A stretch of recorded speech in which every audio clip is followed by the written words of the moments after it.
Hi hello నమస్తే welcome to our channel నేను మీ చార్మి.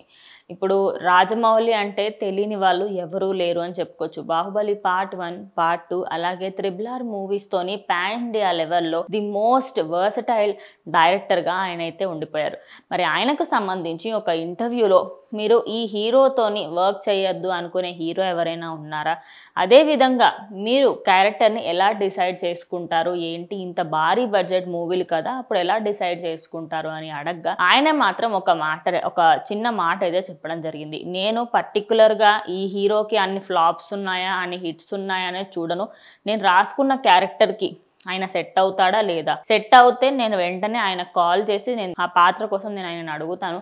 కానీ ఇలా పర్టికులర్గా ఈ హీరో అయితేనే బాగుంటుంది అన్నట్టుగా అయితే లేదు. ఎందుకంటే నేను పెట్టే బడ్జెట్ కొంచెం ఎక్కువ అమౌంట్ ఉంటుంది కాబట్టి ఆ అమౌంట్కి తగ్గట్టు చిన్న మ్యాటర్ నుంచి పెద్ద విషయం వరకు ప్రతి ఒక్క దానికి సంబంధించి నేనే అన్నీ చూసుకోవాలి. కాబట్టి ఇటు క్రూకి సంబంధించి కూడా నాకు ఇక్కడ ఏదైనా మిస్టేక్ ఉంది అనిపిస్తే వాళ్ళకి సంబంధించుకుని చేంజెస్ చేస్తూ ఉంటాను. పలానా క్యారెక్టర్కి ఇప్పుడు ఈ హీరో సెట్ అవుతాడు, దానికి నేను క్యామియో రోల్ లాగా తీసుకురావాలి అన్నా సరే నేను ఆ క్యామియో రోల్ లాగా తీసుకొస్తాను అంటూ ఆయన చెప్పుకొచ్చిన విషయం పరంగా చూస్తే సినిమాకి సంబంధించి ఆయన రాసుకున్న కథకి ఎవరు సెట్ అవుతే వాళ్ళని తీసుకుంటారు. అలాగే కానీ ఆ హీరో అయితేనే నాకు సెట్ అవుతాడు, ఆ హీరోతో చేస్తేనే సినిమా హిట్ అవుతుంది అనే విధంగా రాజమౌళి సినిమాలో క్యారెక్టర్స్ని అయితే డిసైడ్ చేసుకోరంట.